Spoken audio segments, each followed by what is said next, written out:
ጎይታ ከምዃኑን ነቶም እንስሳታት አዳሚ ስም አውጥኢሉ አውልኢሎ ወላኒ ሔዋኑን አዳሚ ስም አውጥኢላ ሰበይተይ ትኹነኒ ዝበለ ንሱ እዩ ሔዋን ከዓይልዋ አደ ኩለን ሕያዋት ክትከውን ኢሉ ነገር ግን ሰይጣን ኩሉ ሻ አይዓርፍኒ ከምዚ ሕጂ ኣብዛ ዓለም ዘናኽሰናን ዘበላዕናን ዘሎ ኣብታ ገነት በይኖም ከለዉ ክልቲኦም ምስ እግዚኣብሔር ኣጻሊኡ ሪኢኹም መጻልኢ ሕዙን እዩ ኣይኮነን በዚሕካ ሓደን ክልተን ተፋቒሮም እንተረኣየ ነቶም ሰባት እዚኣቶም ከባእስ ሕቑ ድብል ሰይጣን ብፍላይ ኣብ ሓዳር ኣትዩ ክፅይቕ ኣዝዩ እዩ ዝሕጐስ እሞ ኣማፃ ሰይጣን ዘይፈልጥ ኣይመንኩስ ኢሎም ኣቦታት ንሰይጣን ኣማፃ ፅቡቕ ክንፈልጦ ክንክእል ኣሎና ንኣዳም ዘስሓተ ንሱ እዩ ካብ ገነት ዘውፅአ ሰይጣን እዩ እኪት ዘበለ ኩሉ ዓለም ዘሎ ዘርአ ሰይጣን እዩ ክንርገም ዝገበረና ሰይጣን እዩ ጥራይ እሱ ጥራይ ኣይኮነን ኣግብርተ ዲያብሎስ ኣእማተ ዲያብሎስ ኮይና ናቱ ጉዙኣት ዝገበረና ሰይጣን እዩ በዚ ምክንያት እዚ 5500 ዓመት ኣብ መግዛእቲ ዲያብሎስ ንነብር ነይርና ኢና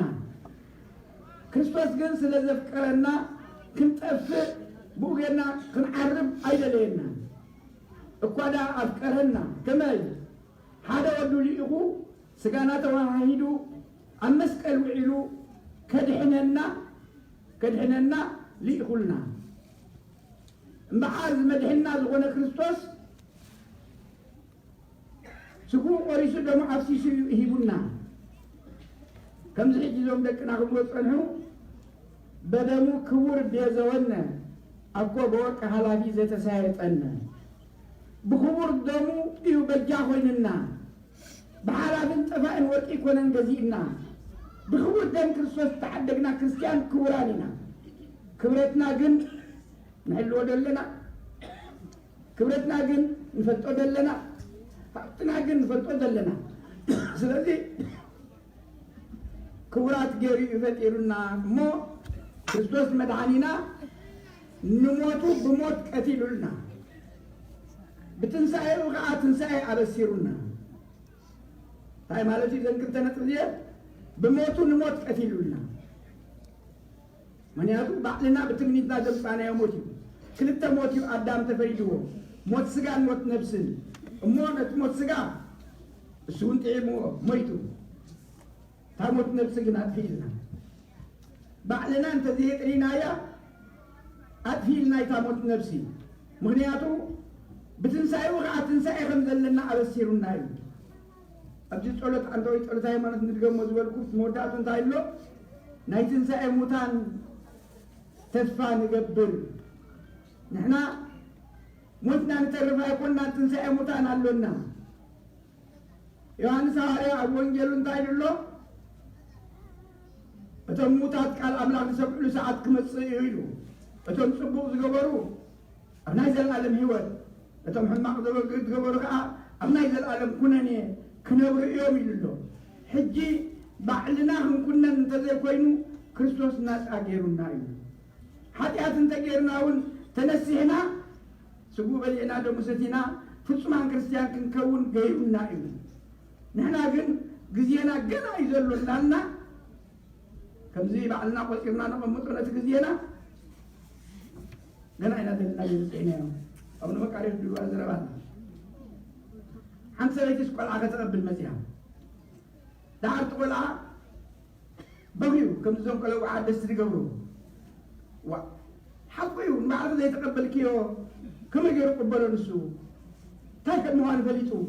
ስግተት በልዕዮ ግን በልዖ ነይሩ ኢሎማ ዋይ ኣነ ንዓበይ በፂሐ እዮ ኢላቶም ወይለይ መንኩም ንዓቢ ኢሎማ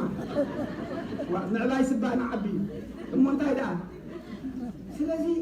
ኣበይ በፂሐ እየ ኣይንፈልጥኒ ናዕለትና ሕጂ ድያ ፅራሕ ፅራሕ ኣልቦ እዚኣ እምራ ዘንበለ ኣባቲቱ ጀካ እግዚኣብሔር ሓደ ዝፈልጣ የለና ዕለት ሞቱ ንመውት ከም ምዃንና ግን ንፈልጥ ኢና ስለዚ ግን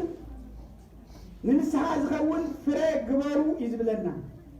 ንንስሓ ዝኸውን ፍረ ግበሩ بتمكت أدموا حتيات مستدمسسنا بدهريو أكلمة مسكنا بعدنا نمسوا حتيات دامبر كريستوس معنا بتمكت وليدو سبوع مرجبو دمو أستيو ፍጹማን ክርስቲያን ገሩናይ ከበቦን ከበደም በስጋ መስተወለድና ከማይን ከመንፈስ ቅዱስን ከአካል አይንውለድ በደረዚ አካለ መጠን ምስኮና ባልና ለምጻና ኃጢአት ብስስዕትና ተለይ ኮይኑ እግዚአብሔር ኃጢአት ቅድማ ይፈጠሮን ንሞት ቅድማ ይፈጠሮን ሁሉ ባል ወድ ሰብ ተመን ይዘምጾ ዘሎ ጉዳይ ስለዚህ ባልና ንጥፋት አይንመነ መንገድ ደህነት ከፊትና አይልና ነው ማር ክርስቶስ ተንሲኡ ህዝብ አይሁድ ግን እንታይ አብገሮም ነሮ እትመስሐቲ ቢወት ሁሉ አብሳልሳይ ማዕትሪፍ ሲኤብል ነሩሞ ደቀ መዛሙርቱ መጽዮም ሰሪቆም ተንሲኡ ይገይብሉና ሐለው ተሃበና ኢሎም ወደ ጲላጦስ እንደ ሐለው ተአ ወረ ማህተም ከገብረሉ ተደሊኩም ስትመቃብር ኢሉ ምልክት ማህተም ይየሉነት መቃብር ሐለው ተራአነት መቃብር ይሩሉ ነገር ግን ክርስቶስ ክትንስእ ከሎ መሬታን ቀጥቂጡ እቶም ሐለውቲ ወዲቆም ከምሬሳታት ኮይኑ መላእክቲ ወሪዶም ኣብቲ ግዜቲ ብድሕሪዚ ማርያም መግደላዊት ካብ ኣይተፈለየትን ካብ መቃብራት ሒዛ ولا تكبر كل رياته ولا مستقبر خبير لكم تقبر رياته لحركة بعشوت تقول إلى أنجيها بليت خيلا إذا لنا يروح عنده وانجلي عنه مسكنة حجي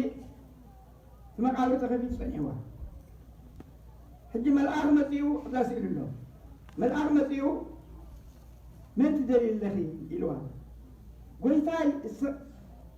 إذا لله بلاته لم تهسي نتي موسي نتي هياوسي سلمتاي مسموتات ناموتات تدليو إلوا دار سنبيدا كيدا هاريات أم هذا جزاني رول إتروس إلاتو حلقة السيو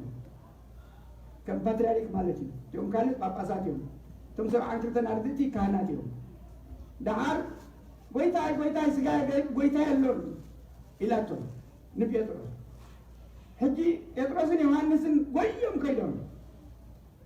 بدرولة إتروس يوحنس قديم وقت مقابر بسيرو كأبتقن هاي كألا تاكوين اللي أتوين حالة عائل إتروس باترياريك كرلوب أباس كأتو أي ببولي هجي تري وذا لهم تي أبعدنا تقامات إلدو لما أعرف كم كريستوس دمسائيو باترياريك كرلوب أتي كل يلو أتي دهريلو ጴጥሮስ ግን አቲው ነትመጋን ዝሪእዎ ከምዘ ለፈሊጡ ትሬሳ ብድሕሪኡ ጎይታ ያለም ኢሎም ከኢሎም ክነግሩ ማርያም መግደላዊት ግን ተመሊሳ ምስተመንሰት ጎይታው ጸኒሕዋ ሓላዋ ተኽልቲ መሲልዋ እንታይ ኢላቶ ኣታ ጎይታይ በጃኻንዶ ስጋ ጎይታይ ጠፊኡ እሞ ኣሜሪካ ተኾንካስ ንገረ ኣሪኤኒ ኢላቶ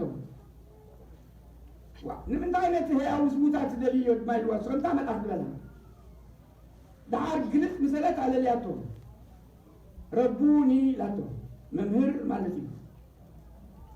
حار كيدين حواتي نقري يوم تنسي ايه كيد بسر يوم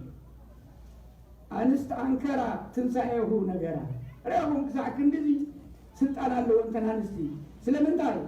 بتبقى سلال حزو يكون هذا بترجع ترينا عن سطحين من الرسالة حتى يجي حسن هقول لك من داير أنت رايح بتسكر إحنا قاعدين نسكر الذي قرآن الكريستيان رجعنا دلنا عدل بخلوا أين رأيه يوم أنا اليوم أبيت الإنسان رأبي خلوا أجهز اليوم بزمرت أنيهم جهز تقرينيا بنا هم تقرينيا قدامي تزميرهم بر ثلاثة مزمور جئزي نتجئز كما جرم مليهم حيزهم ولو فري ولهم إذن دعونا كلهم كم يوم نيرهم بليهم تما يوم أدي أتنيهم بليهم كا سامحجي عنده ولي يسوف الله مثلاً ذلك تقولوا غير كنا بركم ما أعرف حلاف النادي ጳውሎስ ሐዋርያ እንታይ ዝበለ እንተ ምሂረ አሰየ ተዘይ ምሂረ ግን ወይ ለይ ዝበለ ወይ ለይ ስለዚ ትሕዝኩሞ ዘለኹም ማዕረግ ብድኻም ብስርዓት ተኮይኑ ድማ ኣይንቃወምኒ ብትምህርቲ ተኮይኑ ኣይንቃወምኒ ኢና ብትህኪት ግን ከማ እንተ ጌርኩም ከይትውቀሱ ጠንቀቁን ርእስኹም ስለዚ ኣገልግሎት እግዚአብሔር ኣገልጋሊ ካብ ዝኾነ ይኸምፅእ ዝኽእል ኣብዚ ተፀዊዕካ ግን ነተፀዋዕካሉ ጳውሎስ ሐዋርያ እንታይ ዝገበረ ነታ ማሕበረሰብ ጓል ነይሩ ድሓር ግን ንደማስቆ እናኸደ ከሎ ፍርቂ ምዕልቲ መፂኡ ግብ ኣቢልዎ መምህር ወዲቁ እንታይ ኢልዎ ሳውል ሳውል ለምን ትሰድደኒ ኢልዎ ሳውል እዩ ነይሩ ሽሙ ብኣይሁድ መን ኢኻ ጎይታ ኢልዎ ኣነ እቲ ትሰብኮ ዘለኻ ኢየሱስ ክርስቶስ እየ ሕጂ ግን ሕሩያ ክትከውን መሪፀካ እየ ስማይ ኣብ ኣሕዛብ ክትዛረብ እዚ እዩ መፀዋዕታና ንህዝቢ ቃል እግዚአብሔር ክንነግር ንህዝቢ ቀዲስና ከነቁርብ ንህዝቢ ከነገልግል መፀዋዕታና እሱ እዩ እንተገልገልና ፅቡቅ ተዘየገልገልና ግን ወይለና ተሓተቲ ኢና እሞ ሓላፍነትና እንተፈለጥና ፅቡቅ ነገር መንገደይ እነግረኩም ኣለኹ ስለዚ ክቡራት በክርስቲያን እንኳዕ ብርሃነ ትንሣኤው ኣብፅሓና እስኪ ክርስቶስ ተንሥአ እሙታን አሰሮ ለሰይጣን ሰላም ይኩን ካብዚ ዝበልፅ ኣሎ ፍስሓ ወሰላም ክርስቶስ ተንሥኡ ብስልጣናቱ ስለዚ ንሰይጣን ኣሲርዎ ምክንያቱ ሰይጣን ኣብቲ ግዜቲ ቀፊሉ ሒዝዎ እዩ ትርኢ ኣብ ሲበልካ እትኸሎ እንታይ ኢልዎ መንዳይ ዝኸብ ስልጣነ መፅኡ ከም ዝቃወመኒ ኢሉ ከምተን ድውሕጠን ዝነበረ ነብሳት ክውሕጦ ደልዩ ተመፀ ንዕኡ ብኣውታር መንፈስ ገይሩ ቀፊሉ ሒዝዎ መኖ ዝንቱ ዘም ስልጣኔ ስጋ ለቢሶ ዘሙኣኒ መን እዚ ኣብዚ ስልጣነይ ስጋ ለቢሱ ዝቃወመኒ ዘሎ ስጋ ለቢሱ ዘሰንፈኒ ዘሎ ኢሉ ኣእውዩ እዩ ናው ስለዚ ታሲኦን ጥራይ ኣተሪፋያ ይሁዳ ጥራይ ኣተሪፉ ፀኒሑ ይሁዳ ጥራይ ኣተሪፉ ፀኒሑ ምክንያቱ መምህሩ ስለዝሸጠ ከምዞም መምህሮም ዝሸጡ ዘለዉ ከምዞም መምህሮም ዘእስሩ ዘለዉ ከምዞም ሓለቆም ኣብ ሽግር ዘውድቁ ዘለዉ እንደገና ብሓሶት የኣይሶም ናይ እምነት ኣመንቲ ኮይኖምሲ መናፍቅነት እንታይ ከም ምኳኑ ይፈልጥዎን እዩ ኣይፈልጥዎን እዮም ናይ ባዕቂ ኣውፅኦሞ ዘለዉ ፅሑፍ ናይ መናፍቅነት ዳኛ ረኺብና ንማጎተሉ ግዜ ሃቡ ስለዚ ነቦና ኣብ ክብረ መምለሰልና ብሩኻ ፋሲካ ይግበረልና ሮዛ ኣውዳመት አድኖ አርስትክሙ